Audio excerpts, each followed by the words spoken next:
प्रेक्षकांनो, लग्नानंतर होईलच प्रेम या मालिकेमध्ये आज तर हंगामा झालाय। आज रम्याच्या हातातोंडाशी आलेला घास असा गेला की विचारूच नका।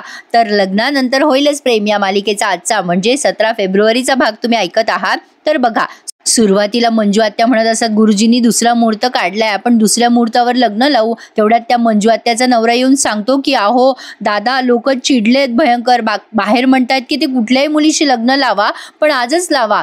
आता ते धनंजयराव म्हणतात काय वेडे झालेत का गावातले लोक, हा काय हट्ट आहे या गावातल्या लोकांचा।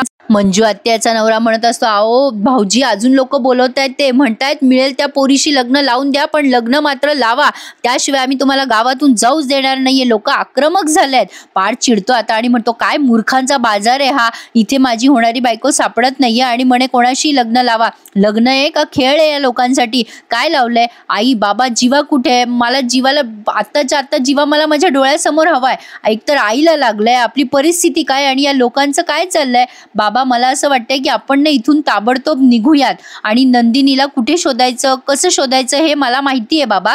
आधी ना आपण या वेड्यांच्या गावातून निघूयात।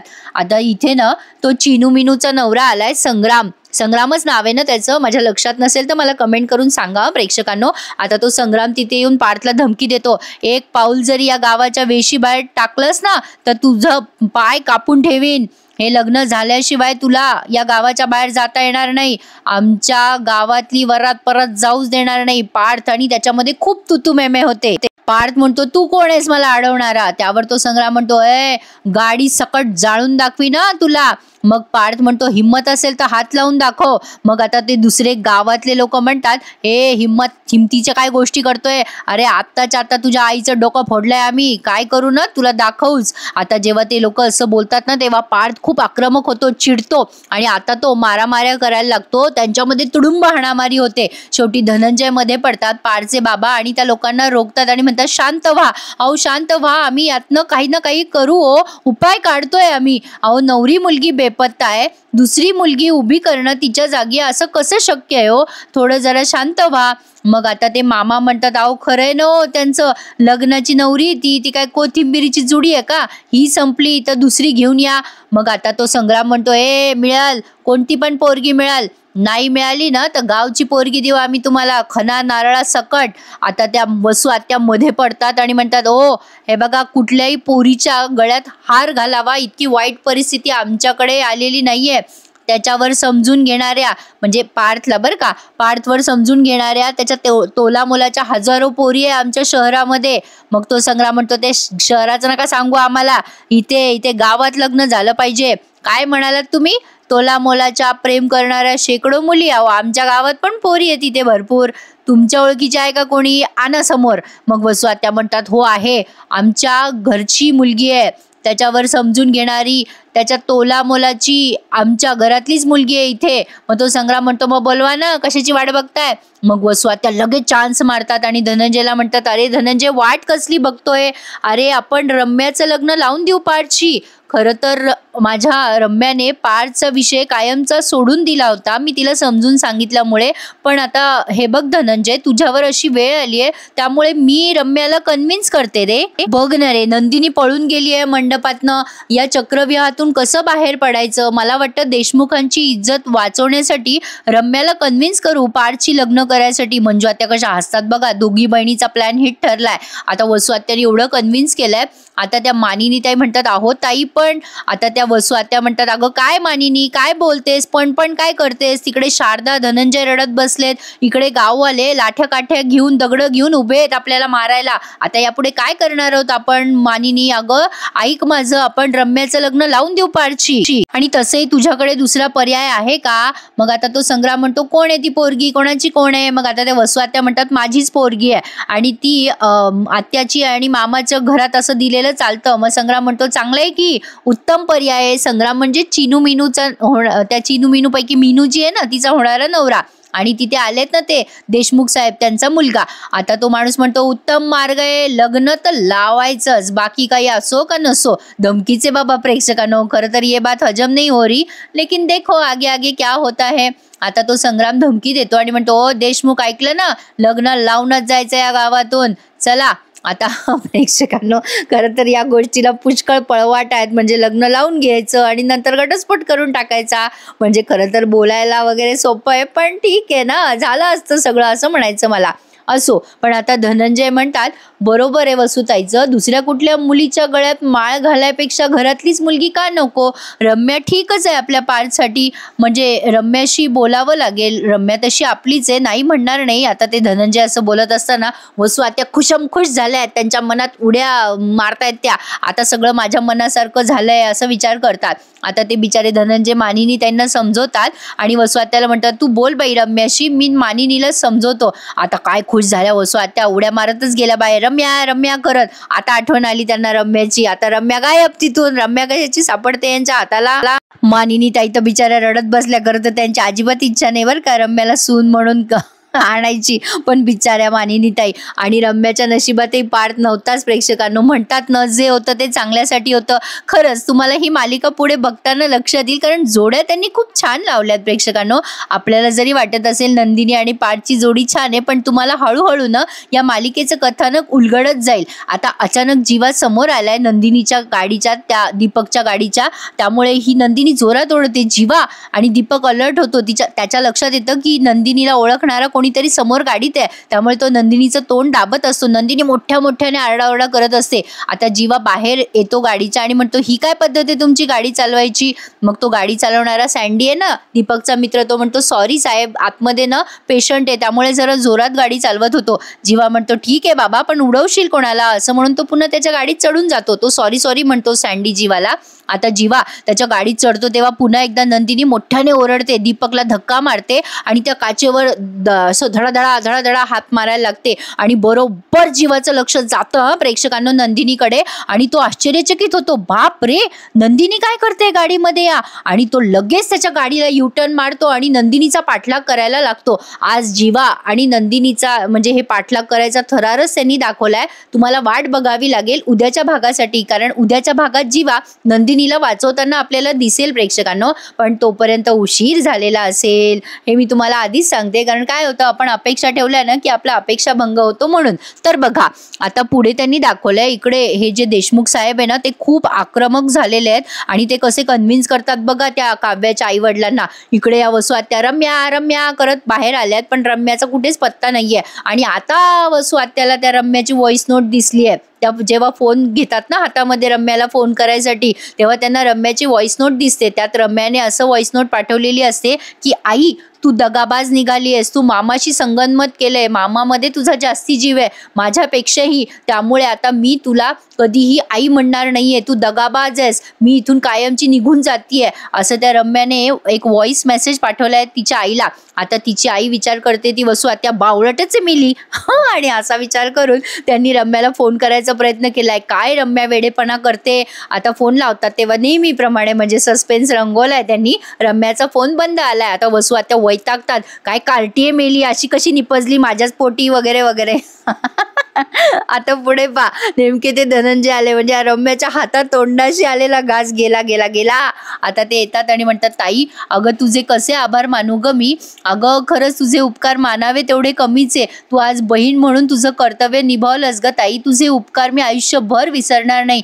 रम्या आणि पार्थचं लग्न लावून देऊ आणि या सगळ्या टेन्शनमधनं सुटून जाऊ. अगं ताई खरंच खरंच तुझे उपकार आहे. बिचारे 3-3दा पाया पडतायत वसू आत्याच्या. पण जेव्हा त्यांना कळेल की त्यांच्या बहिणीनीच हा सगळा कांड करून ठेवला, तेव्हा काय होईल प्रेक्षकांनो. आता वसू आत्या हसावं की रडावं हे त्यांना समजेना.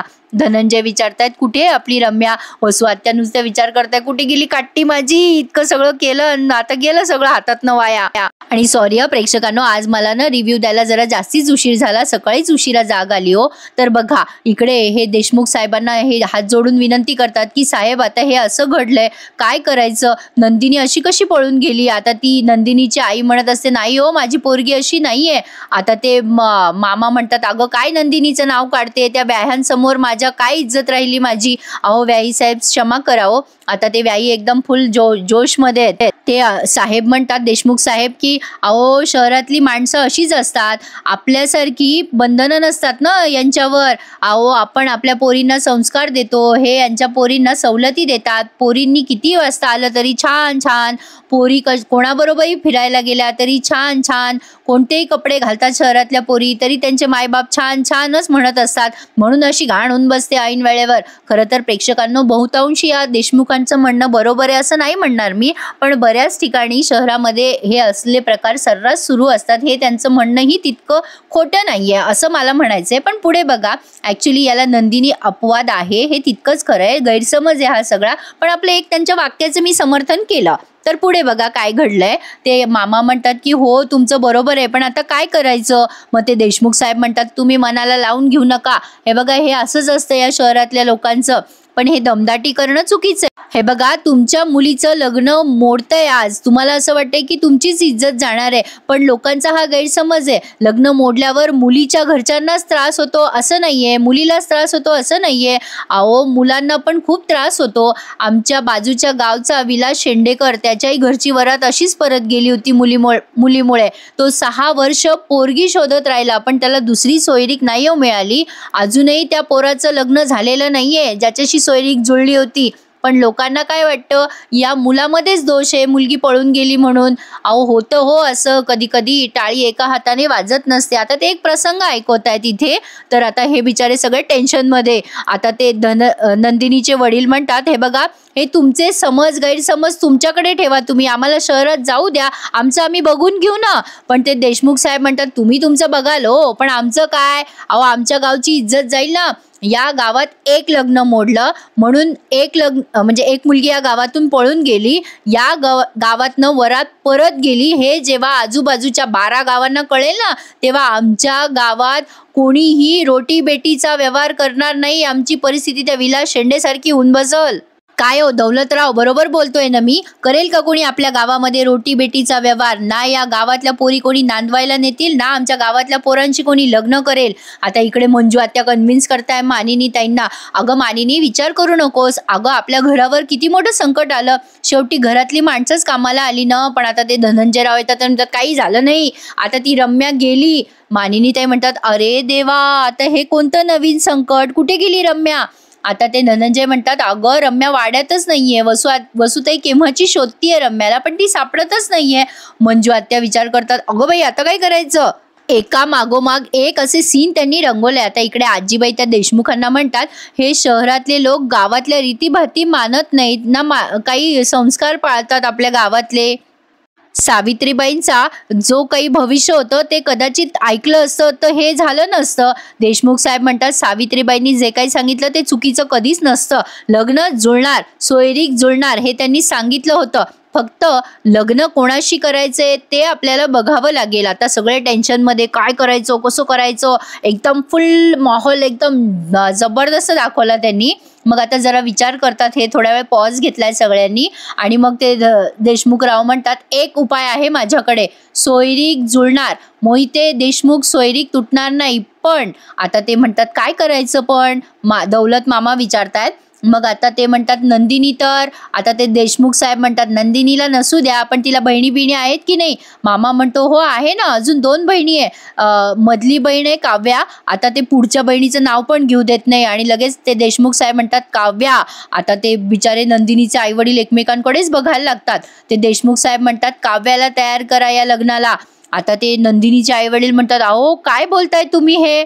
मग आता ते देशमुख म्हणतात अहो मोहिते देशमुख सोयरीक जुळणार, याचा अर्थ हाच आहे सावित्रीबाईंचा की तुमची मधली मुलगी ही सोयरीक जुळवेल. बापरे, त्या बिचाऱ्यांच्या पायाखालची जमीन सरकली आहे आई वडिलांच्या. ते देशमुख साहेब म्हणतात तुमच्या मोठ्या मुलीची जागा तुमची मधली मुलगी घेईल की. अरे देवा, असं कसं प्रेक्षकांनो, आपल्या पोरीचा काय बळी द्यायचा का.